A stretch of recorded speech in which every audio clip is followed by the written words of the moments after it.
네, 안녕하세요. 테슬라 투자로 은퇴하기 아트라운TV입니다. 매 주말 방송에는 저희 유료 멤버십 회원님들께 감사 인사를 드리고 있습니다. 난나임님, 시드님, VIP클럽에 가입해주셔서 감사드리고요. 박민우님, 2106초이님, 허순이님, 프레스티지 클럽을 가입해주셔서 진심으로 감사드립니다.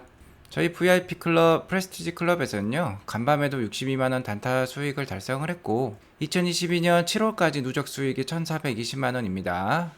차분하게 따라하면 월 평균 200만원 이상 월급을 발생시킬 수 있다는 게 증명이 되고 있고요. 기존 VIP 클럽 멤버십이 월 24,000원이었는데요. 새로운 VVIP 클럽 멤버십은 월 8,990원으로 파격적으로 인하하였습니다. 유료 멤버십 가입과 관련해서는 오른쪽 상단 링크를 통해서 확인해 보시기 바라겠습니다. 오늘 주제는요, 반등장, 어떤 빅테크 기업을 살까? 이것을 보면 알 수 있다 라는 주제로 말씀을 드리겠고요. 역시 테슬라 900불에 근접을 하였습니다. 제가 조만간 800불대 후반까지 올라갈 수 있다고 분명히 말씀을 드렸죠. 하지만 산이 높으면 골이 깊은 법이죠.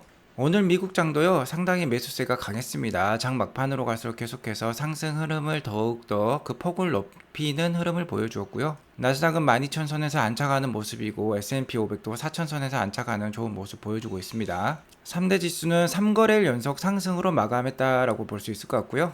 애플과 아마존이 어제 좋은 실적을 발표했죠. 또한 7월달 들어서 유가도 하락하고 곡물 가격도 많이 하락을 하면서요, 왠지 침체 공포에 이제 벗어날 수 있는 게 아니겠느냐, 연준이 긴축 속도를 줄일 수 있지 않겠느냐라는 기대감이 크게 작용하면서 계속해서 상승하는 좋은 흐름을 보여주고 있습니다. 이번 달만 들어서 나스닥이요 12.4%가 넘게 상승을 했어요. 2020년 11월 이후 월별 기준으로 가장 큰 폭의 상승이라고 할 수 있습니다. 또한 미국 석유 기업이 2분기 사상 최대 실적을 달성했어요. 엑슨모빌이 순이익이 무려 178억 불, 쉐브론도 116억 불을 달성을 했습니다. 순이익이 20조가 넘는 회사가 바로 엑슨모빌이네요. 상당합니다.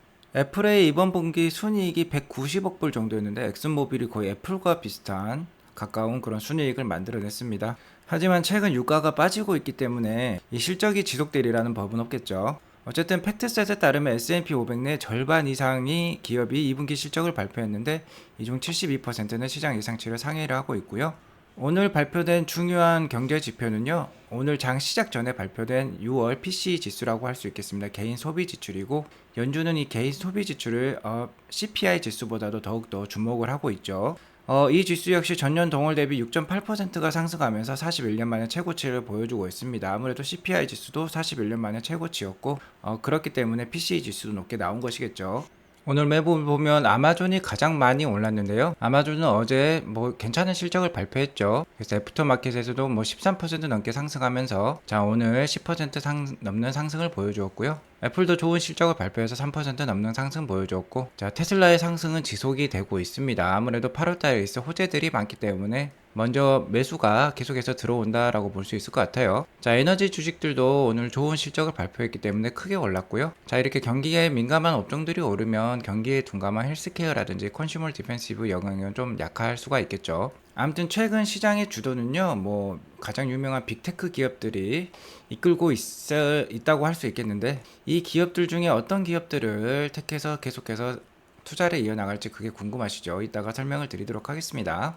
오늘 주목할 만한 경제 지표는 역시 PC 지수라고 할 수 있겠어요. 개인 소비 지출이라는 뜻인데요. 오늘 장 시작 전에, 그러니까 우리 시간으로 어제 9시 반에, 밤 9시 반에 6월 PC 지수가 발표가 되었습니다. 6월 PC 지수는 6.8% 전년 동기 대비, 전년 동월 대비 상승한 것으로 나왔고, 역시 6월달 CPI 지수랑 비슷한 모습이죠. CPI 지수도 역대치 수치가 나왔었죠. 9.1%라는. 그것과 괴를 같이 하면서 아주 높은 상승률을 보여주었고요. 하지만 연준에서 주목하는 건 역시 미국의 근원 PC 지수가 되겠습니다. 예측치는 4.7%였는데 이것 역시 실제로 4.8%가 나오면서 다시 한번 추세가 높아지는 추세로 다시 돌아섰어요. 최근에 4개월 연속 하락하는 모습을 보여주었는데 다시 올라가는 모습이 있으니까 좀 우려가 될 만한 상황이다라고 볼 수 있을 것 같습니다. 여기서 또 한번 토막 지식으로요, CPI 지수랑 PC 지수를 제가 비교를 해드릴게요. 둘 다 물가와 관련된 수치인데요. 결론적으로 연준에서는 CPI 지수보다 PC 지수를 더 주목을 하고 있습니다. 이게 더욱더 연준이 컨트롤할 수 있는 그런 물가 인상과 관련돼서 더 연관이 많다라고 보고 있는 것이죠. 연준은 그 중에서도요, 그냥 PC가 있고 근원 PC가 있습니다. 코어 PC라고도 하는데 이 코어 PC에 가장 주목을 해요. 그래서 이 데이터를 보고 금리 정책을 좀 반영한다라고 보시면 될 것 같습니다. 하지만 대중들에게 가장 잘 알려진 지수는 역시 CPI 지수죠. 가장 대중적인 물가 지표로서 식품, 주거, 교통에 더 치중을 하고 있어요. 그래서 이 글을 헤드라인 물가 지수라고 얘기를 하죠. 이쪽 CPI 지수를 보면은요, 이쪽 PC 지수에 비해서 주거랑 교통의 비율이 더 높습니다. 하지만 PC 지수 같은 경우는 주거 교통 비율보다는요, 상품 서비스와 의료 비중이 CPI 지수보다 높은 것을 알 수 있어요. 그러니까 PC 지수가 기업들이 생산해내는 상품과 서비스에 좀 더 부합하다라고 볼 수 있겠죠. 좀 더 폭넓은 그런 물가를 다루고 있기 때문에 PC 지수를 연준에서는 더 주목한다고 보시면 되겠습니다. 그 중에서도 코어 PC, 그러니까 근원 PC 같은 경우는요, 식품, 주거, 교통을 뺀 부분이라고 보시면 돼요. 죄송합니다. 식품과 주거를 뺀 지수가 코어 PC이다. 그래서 이 부분을 연준이 가장 주목한다라고 생각하시면 됩니다. 아무튼 이 코어 PC의 차트를 보면요, 최근에 이렇게 하락하는 모습이었어요. 어느 정도 시장에 재고가 많아지면서 내구재라든지 이미 소비재가 잘 팔리지 않는다라는 사인들이 많았죠. 월마트도 그렇고 타겟도 그렇고 미국의 소매 체인들이 재고를 쌓고 디스카운트를 해서 계속해서 판매 중이다라는 뉴스가 많았습니다. 그래서 이렇게 내려가는 추세였는데 이번 6월달은 살짝 올랐어요. 그래서 이게 상당히 안 좋은 수치라고 볼 수 있겠습니다. 최근에 인플레가 줄어들면서 주가가 많이 오른 게 사실이에요.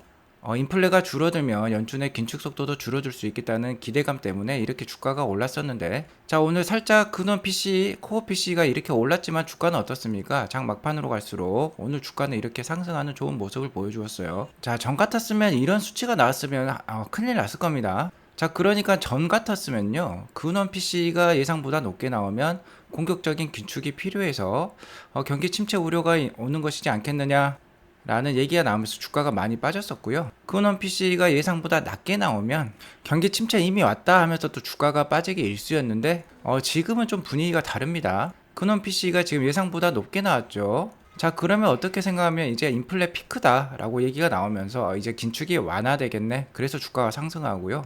근원 PC가 예상보다 낮게 나왔더라도 그러면 더 좋았겠죠. 긴축이 이제 불필요하겠네. 긴축 완화되겠네. 그래서 시장이 상승한다는 겁니다. 그래서 달라진 시장 분위기를 지금 다시 한번 느낄 수 있었다라고 말씀을 드릴 수 있을 것 같아요. 자, 하지만 너무 급하게 오르는 것도 문제라고 할 수 있겠죠. 항상 어떤 큰 투자를 하시기 전에는 의심에 의심을 할 필요가 있습니다. 물론 어느 정도 결정이 섰다면 빠르게 행동하는 게 투자에 있어서는 좋은 판단이라고 할 수 있겠죠. 이제 차트를 보면요, 나스닥이나 테슬라나 이제 단기 저항권이라고 생각이 듭니다. 그가 너무 급하게 올랐으니까 산이 높으면 골이 깊다라는 증시 격언도 한번 생각해 볼 법하죠. 나스닥은 12,390까지 오르면서 오늘 1.88%라는 또 좋은 상승을 보여주었어요. 3거래일 연속 상승이고 현재 121선에 거의 다 왔습니다. 그래서 121선에 전에도 올해 3월 달에도 두드러 맞고 이렇게 내려왔었어요. 그래서 이 121선을 정말 돌파하느냐가 큰 관건이 되겠습니다. 근데 그가 너무 급하게 올랐으니까 한번 쉬어갈 법도 하죠. 만약에 여기서 쉬는 흐름이 나온다고 하면 전에 여러 번 저점을 다졌던 11,000선 초반이 지지 라인이 될 것으로 판단이 되고요. 테슬라는 오늘 5.79%나 상승하면서 891불까지 올랐어요. 제가 전에 연준의 금리 발표 이후 7월 21일 날 이렇게 급하게 10% 가까이 오를 때 테슬라 이제 반등이다, 더 올라갈 수 있다, 800불대 후반까지 충분히 올라갈 수 있다라고 말씀을 드렸는데 그게 지금 이렇게 이루어지고 있고요. 다만 800불대 후반에서는 나스닥 차트에서도 보듯이 저항권에 있다고 생각합니다. 900불에서 1000불 사이에 테슬라 주식 매매가 상당히 활발했어요. 많은 사람들이 이때 투자에 들어왔기 때문에 1000불을 앞두고 들어왔었죠. 테슬라를 기대하면서. 그렇기 때문에 매물대가 상당히 높겠다라고 볼 수 있을 것 같아요. 그래서 900에서 1000불 사이는 어느 정도 시간이 충분히 걸릴 수 있습니다. 그리고 이렇게 너무 급하게 상승하면 또 급하게 하락할 수 있으니까 오히려 천천히 상승하는 게 더 나을 수도 있어요. 다만 여기서 하락을 하더라도 이제 정말 700불 밑으로 떨어지기는 힘들 것 같습니다. 그래서 지금은 만약에 떨어지면 계속해서 주식을 신압으로 추가하는 구간이다라고 말씀을 드릴 수 있을 것 같아요. 자, 그간 시장 하락이 너무 컸으니까 V자 반등이 나오는 것은 맞습니다. 테슬라도 그렇게 V자 반등이 나오고 있죠. 하지만 급하게 가려다 일찍 지치는 것이죠. 일찍 지치면은 멀리 못 가게 됩니다. 먼 길을 가는 게 우리의 소원이죠. 먼 길을 가서 경제적 자유를 이루는 게 우리 개인 투자자들의 큰 소원이라 볼 수 있겠습니다. 자, 그래서 천천히 쉬엄쉬엄 갈 필요가 있겠어요. 아무튼 뭐 게리 블랙에 따르면 테슬라는 2분기 어닝을 발표한 이후 2주간 25%라는 급상승을 보여주었습니다. 뭐 다른 빅테크 기업을 비교하더라도 2분기 실적이 괜찮았죠, 상대적으로. 테슬라 자체적으로는 2분기 실적이 쉬어가는 흐름이었지만 뚜껑을 까보니까 정말 좋은 실적이었다는 겁니다. 자, 그리고 매크로 상황도 나아지고 있죠. 인플레이션이 좀 잦아드는 모습이고, 자, EV 크레딧 얘기가 나왔었죠. 어제 제가 방송 때 말씀을 드렸고, 자, 다시 한번 정정을 하자면 모델 Y도 SUV니까 충분히 EV 크레딧 받을 수 있습니다. 자, 이런 좋은 분위기 속에서 8월 달에 3대1 주식 분할 될 수 있죠. 그 다음에 S&P 신용평가사에서 테슬라의 투자 등급을 8월 달에 또 올릴 수도 있다고 하네요. 그리고 AI 데이가 9월 30일 날 있습니다. 그래서 이렇게 좋은 이슈들이 많기 때문에 테슬라 주가가 가장 급하게 오르는 것 같고요. 앞으로 더 오를 룸도 충분히 있겠다라고 말씀을 드릴 수 있을 것 같습니다. 게리 블랙은 참고로 향후 6개월에서 12개월 동안 목표 주가를 1,400불로 보고 있습니다.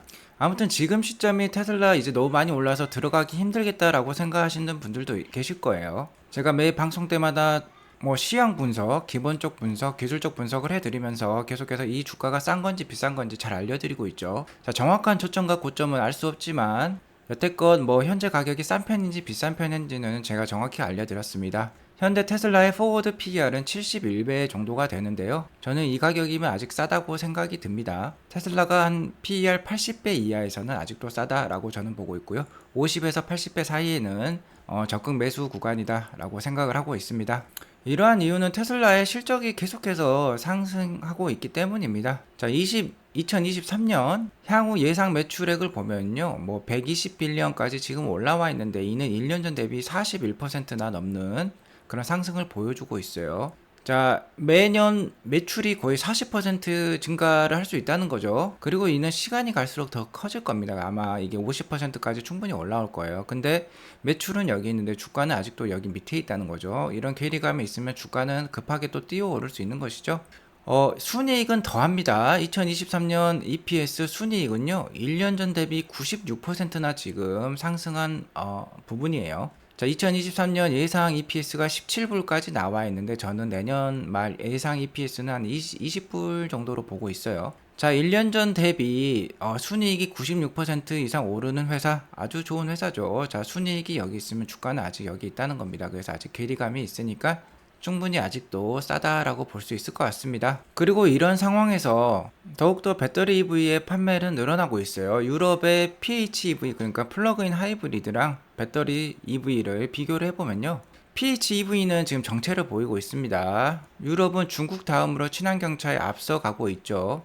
중국에 이은 2등 뭐 시장이라고 볼 수 있겠는데요. PHEV 같은 경우는 2020년 말부터, 그러니까 뭐 이전 전부터 이미 이렇게 정체를 보이고 있어요. 판매량이, 월별 판매량이. 하지만 배터리 EV 경우는 2021년 초반부터 이렇게 급성장을 또 보여주고 있습니다. 최근에는 뭐 유럽 경기가 안 좋기 때문에, 그리고 공급망 우려로 많은 차량이 보급이 되지 못했어요. 오더는 많지만 뭐 테슬라 2분기 상황과도 괴리를 함께하고 있다라고 볼 수 있겠는데, 어쨌든 중요한 거는 2020년 이후부터요. 2020년 이후부터 PHEV는 이렇게 정체하고 있고 배터리 EV는 이렇게 올라가고 있으니까 테슬라가 트렌드에 맞는 투자다라고 볼 수 있을 것 같고요.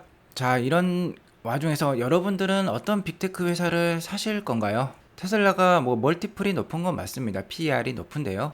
현재 오늘도 메타 같은 경우는 주가가 박살이 나고 있습니다. 이는 역시 순이익, 그러니까 EPS의 변화를 보면 잘 알 수 있는데요. 뭐 테슬라랑 뭐 시가총액 1, 2등을 다투는 회사들이라고 할 수 있겠죠. 애플, 마이크로소프트, 구글, 메타를 비교를 해보면 테슬라의 경우 전년 동기 대비 EPS 상승률이 장난 아닙니다. 뭐 170, 175, 205, 210, 151 뭐 이렇게 상승을 하고 있는데, 다른 회사들은 다 한 자릿수죠, 대부분. 뭐 구글 같은 경우는 또 크게 성장하는 기간이 있었지만 지금은 뭐 17%까지 내려왔어요. 아무래도 이때 기간은 코로나 특수 기간이라고 할 수 있겠죠. 하지만 테슬라는 코로나 특수 기간이 지났음에도 지금 200%, 150% 이렇게 EPS 성장을 뭐 TTM 기준으로는 보여주고 있습니다. 자, TTM이라는 건 해마다 성장하는 거죠. 해마다 EPS, 그러니까 순이익이 뭐 2배, 3배 올라가는 회사 투자를 하셔야겠죠.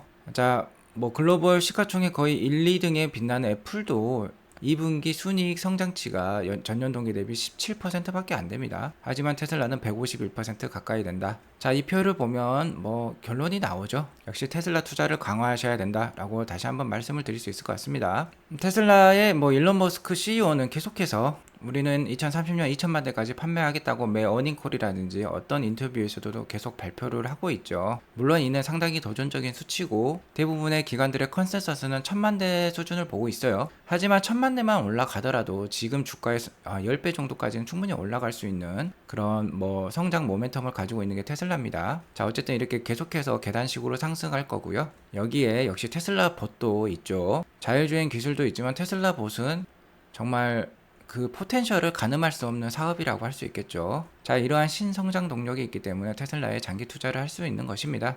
가슴 뛰게 하는 회사와 10년 동행하시기 바라겠습니다. 저도 좋은 길잡이 해드릴게요. 그리고 다시 한번 정정합니다만 테슬라 모델 Y도 EV 크레딧 받을 수 있습니다. 제가 어제 방송에는 모델 Y가 못 받을 것 같다라고 얘기를 드렸었는데 SUV 같은 경우는 최대 8만 불 이내가 되면 차량 가격이 8만 불 이내면 받을 수 있습니다. 실제로 현재 모델 Y 가격은요 뭐 5만 7천 불에서 6만 1천 불인데 FSD가 12,000불 정도 해요. 그래서 FSD를 지금 붙이더라도 충분히 해당이 되겠다라고 말씀을 드릴 수 있을 것 같은데요. 만약에 FSD 가격이 더 오르면은 또 해당이 안 될 수도 있겠죠. 자, 오늘 이렇게 방송을 마치겠고요. 오늘 방송이 도움이 되었으면 구독과 좋아요, 알람 설정 꼭 눌러주시기 바라겠습니다. 즐거운 주말 되세요. 감사합니다.